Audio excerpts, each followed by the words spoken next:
Washington. President Trump does not readily admit defeat. Knocked to the mat in Alabama with the stunning loss of a Senate seat, he got right back up on Wednesday and defiantly claimed that he had known his candidate would lose all along. He may have been humbled by voters, but Mr. Trump does not exactly do humble. Aides to the temperamental president reported being pleasantly surprised that he did not rage against the setback in private, as he is one to do in moments of difficulty. But neither did he concede the mistake in backing the Republican candidate, Roy S. Moore, despite sexual misconduct allegations, attributing the loss to Mr. Moore and the National Party establishment that abandoned him. All but ignoring the political earthquake in Alabama in public appearances on Wednesday, Mr. Trump pushed forward with his drive for major tax cuts, giving little indication that he shared his party's panic about potentially worse defeats to come in next year's midterm congressional elections. While aides anticipate possible staff changes, Mr. Trump showed no signs of shifting from the strident, base-oriented politics that have animated his presidency. "I don't think it's going to affect it," Mr. Trump said of the election's impact on his agenda as he met with Republican lawmakers writing the final version of his tax legislation. "I think we're doing a lot. This is the biggest thing that we've worked on." Behind the scenes, some advisers hoped the loss would persuade Mr. Trump to stop listening to Stephen K. Bannon, his former chief strategist who has vowed war against the Republican establishment.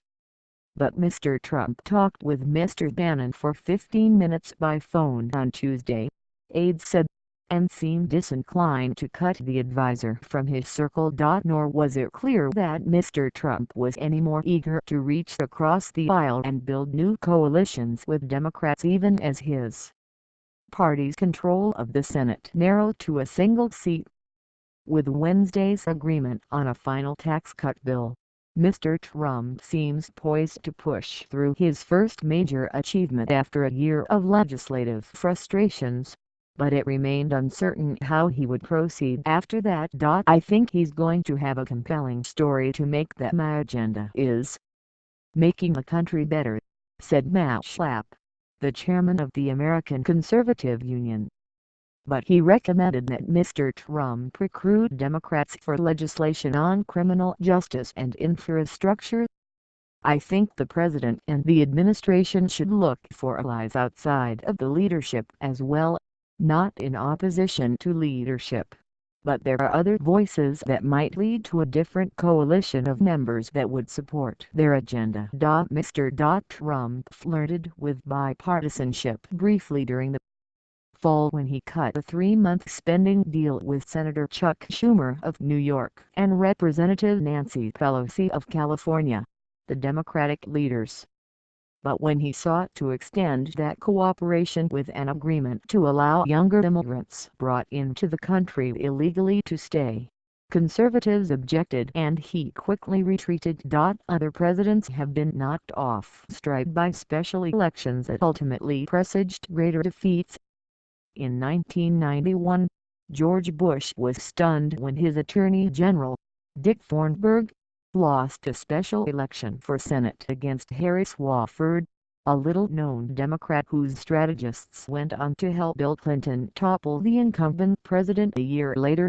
In 2010, Barack Obama was likewise thrown by the election of Scott Brown, the Republican, to fill a vacant Senate seat in heavily Democratic Massachusetts. The election not only cost Democrats their filibuster-proof supermajority just as they were trying to pass health care legislation, but it also foreshadowed a Republican landslide in midterm elections later that year. It becomes the chink in the armor of the person who just a year before or 18 months before was the most popular figure in the country, recalled Jennifer Psaki, a veteran of Mr. Obama's White House. "For us, it was certainly the case that you have a moment of depressed sulking. and then you have to pick yourself up and figure out how to move forward. For Mr. Obama, the special election forced a strategic reevaluation. Some aides advised him to trim his ambitions for health care and seek a narrower bill. But Mr. Obama opted to push for his original, more sweeping legislation. Ultimately, he pushed it through without Republican backing, but it never developed bipartisan support and remains the target of efforts to repeal it. For Mr. Trump, who has already endured off-year Republican election defeats in New Jersey and Virginia, Alabama has now delivered not one but two humiliating defeats in a state that he won by 28 percentage points just a year ago. In the Republican primary to fill the Senate seat vacated by Jeff Sessions, now the Attorney General, Mr. Trump first endorsed Luther Strange, the choice of the party establishment, only to watch him lose to Mr. Moore, who was backed by Mr. Bannon. Undeterred by allegations that Mr. Moore sought sexual contact with teenagers as young as 14, Mr. Trump endorsed him against the advice of White House advisers. But as he sat watching the results in the White House residence on Tuesday, alone for much of the evening with the First Lady out of town, Mr. Trump once again saw his preferred candidate defeated, in this case by Doug Jones, a Democrat in a state that had rebuffed Democrats for decades. Mr. Trump called Mr. Jones on Wednesday to congratulate him, but he also sought to justify himself.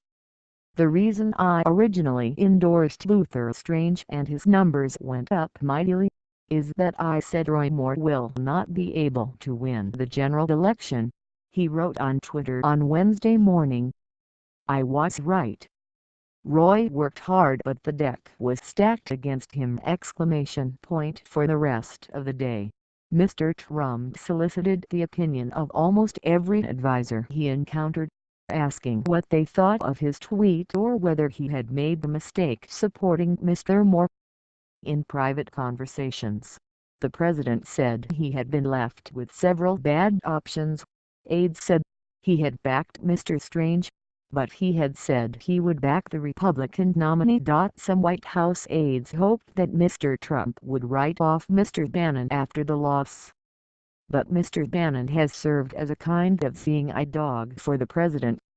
Mr. Trump is a reactive politician who relies on the sights and sounds of his rallies. With fewer such events these days, he is left more reliant on the reconnaissance of others.